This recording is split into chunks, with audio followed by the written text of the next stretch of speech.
Good morning, this is Marshall Davis. This episode today is on the Tower of Babel. It is the last of a series that I've been doing on interpreting the book of Genesis from a non-dual perspective. The story of the Tower of Babel is found in the 11th chapter of Genesis, and it marks the end of the first section of the book. Genesis can be divided into two parts. Chapters 1 through 11 are universal in scope. They deal with all the earth, all people, and what we might call a universal spirituality. Starting with chapter 12, the focus of the book narrows down to Abraham and his descendants. In particular, it focuses on Abraham's descendants through Isaac and then Jacob, whose name was changed to Israel and became the nation of Israel, the people of Israel. Jacob's 12 sons became the 12 tribes of Israel. From chapter 12 on, Genesis becomes centered on Israel, the Jewish people, and the God of Israel. And God is depicted for the most part as a tribal God, a Jewish God. It became a national deity. He was at first a henotheistic God, meaning that the Jews acknowledged other gods but only worshiped the one God of Israel. But then in later prophetic books, the Hebrew God became a monotheistic deity, meaning they understood that there was only one God. Consequently, after chapter 11, non-dual themes are few and far between. For that reason, I'm ending my talks on Genesis with chapter 11. Fortunately, here in chapter 11, we have a great passage that communicates important truth about non-duality. The story of the Tower of Babel can be read on different levels. On one level, it is a myth that purports to explain the origin of different languages. The ancient Hebrews looked around and they saw all these different peoples with all these different languages, and they began to wonder where all these people and these languages came from. So they came up with a way to explain it. The genealogies in chapters 10 and 11 explain the lineage of these people, how they all descended from Noah. The myth of the Tower of Babel seeks to explain how different languages originated after Noah, according to this story. On another level, the story is political commentary. The setting is Shinar, which is Babylonia. The term Babel is a form of Babylon.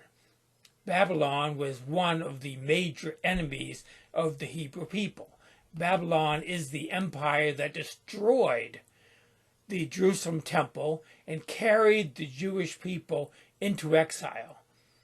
So this story on a political level is about the fall of Babylon and the Babylonian Empire. It can be read as anti-empire literature, the same way as in the New Testament, the book of Revelation, which, by the way, uses the symbol of Babylon for Rome, is anti-Roman Empire literature. Revelation is not a map to the end times. On this level, the story of the Tower of Babel contains a lot of warnings applicable to the dangers of empire today. A good preacher can draw parallels with empires throughout history and empires today, especially the aspirations of superpowers like China and Russia and the U.S. But my concern today is the spiritual message of non-duality in the story of the Tower of Babel. In this sense, the story is a warning to all philosophies and religious systems and the communities that form around these spiritual ideas. It is as relevant to non-dual spirituality as any other type. As such, it's the perfect way to end the series on Genesis. The story begins saying, "Now the whole earth had one language and the same words." In other words, they were united not only in language in vocabulary, but the meaning of the language vocabulary. That's a big deal. People these days seem to mean a lot of different things by the same words. For example, take the word God.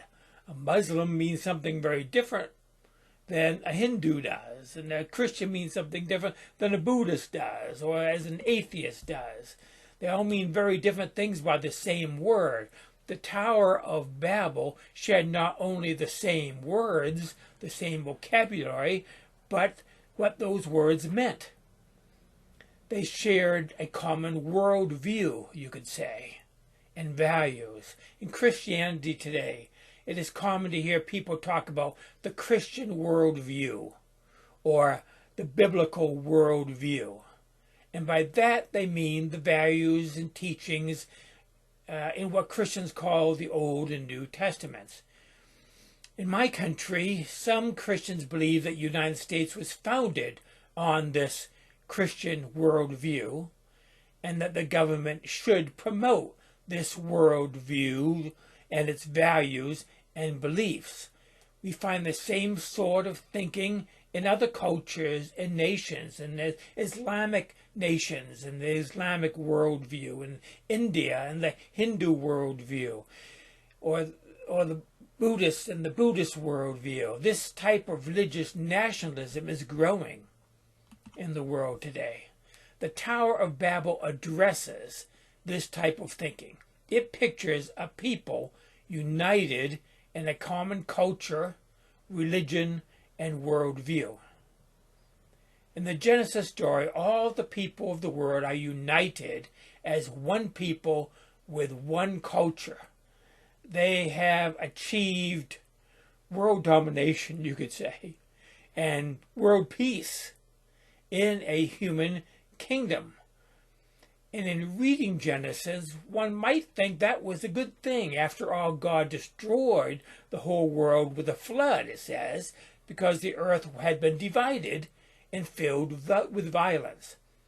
God's restart through the flood seemed to have succeeded in creating a world that was united and at peace.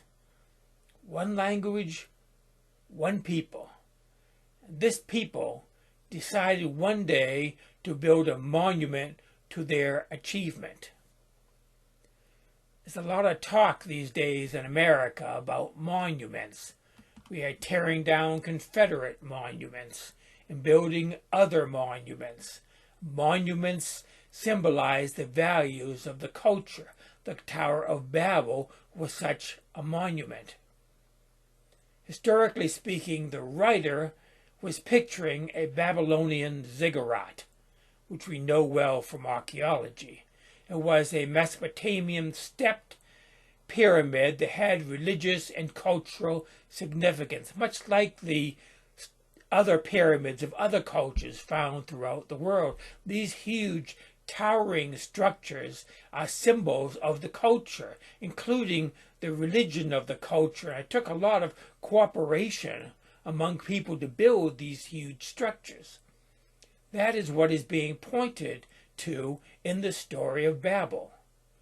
The Tower of Babel is symbolic of the human ego, the national ego, the religious ego. In the time the book of Genesis was being finalized, this was represented by the most powerful empire in the Middle East, Babylon. And the final editor of Genesis was undoubtedly thinking of its downfall. And the author of the book of Revelation, written centuries later, had the destruction of the Roman Empire in mind.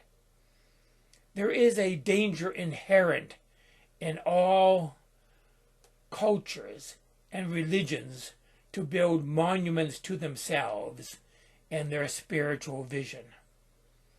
In the story of the Tower of Babel, the people said, "Come, let us build ourselves a city and a tower with its top in the heavens, and let us make a name for ourselves, lest we be dispersed over the face of the whole earth."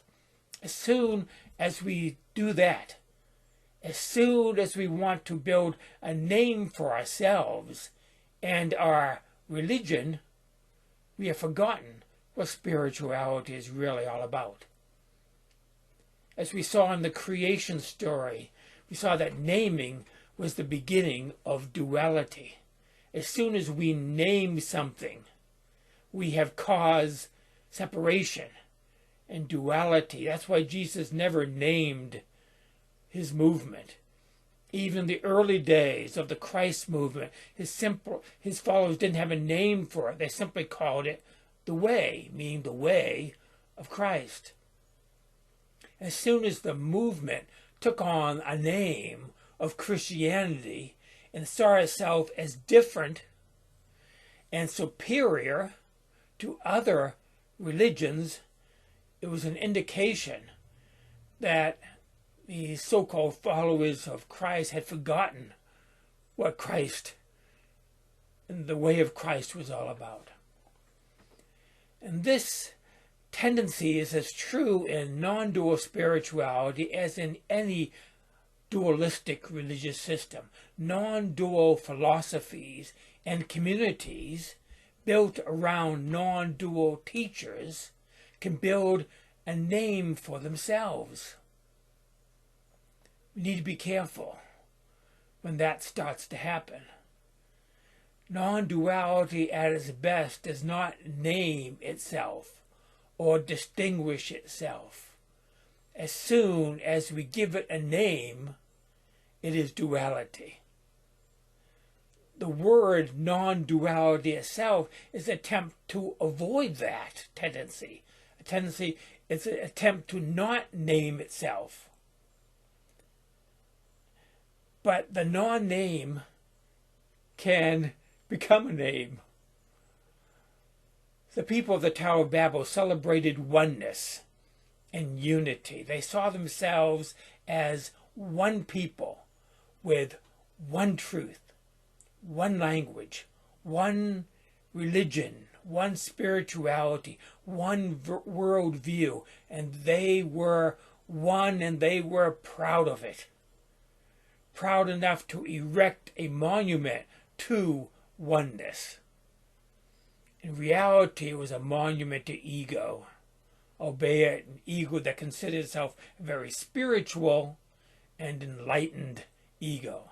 That's the danger of hypocrisy in all spiritual movements, including non-dual spirituality. The danger is that we forget that non-duality is not a religion. It's not a philosophy or a theology. Non-duality can easily forget what it is, and fall into a dualistic mentality. The Tower of Babel symbolizes spirituality that sees itself as one truth, one way, with its spire in the heavens. The story says that they wanted a tower with its top in the heavens. In other words, they were constructing a stairway to heaven. Those ancient ziggurats were designed as symbolic mountains with their summits in the clouds. Religions see themselves as stairways to heaven. They think that their beliefs and their practices and their rituals will ensure that they will reach heaven or salvation or enlightenment or awakening or whatever you want to call it. Even the most open-minded people are vulnerable to this. You have probably heard the expression that some people say that all religions are different paths up the same mountain. It is meant to be an expression of religious tolerance, and I am all for religious tolerance. But think about that image for a moment.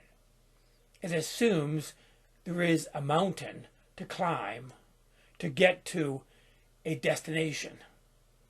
And that's the error of the Tower of Babel. The truth is there is no mountain. There are no paths. The kingdom of God is not up in heaven. It is here now. There's nowhere to go and nothing to do. It is simply a matter of one's eyes opening to reality. But religions want to make it into an achievement that the ego can own and take pride in. In the story of the Tower of Babel, God brings a halt to the construction of this stairway to heaven. In other words, he brings a halt to religious systems that think they can provide a path to heaven and then direct people to it by words and by doctrines. And God stops all this by undoing language.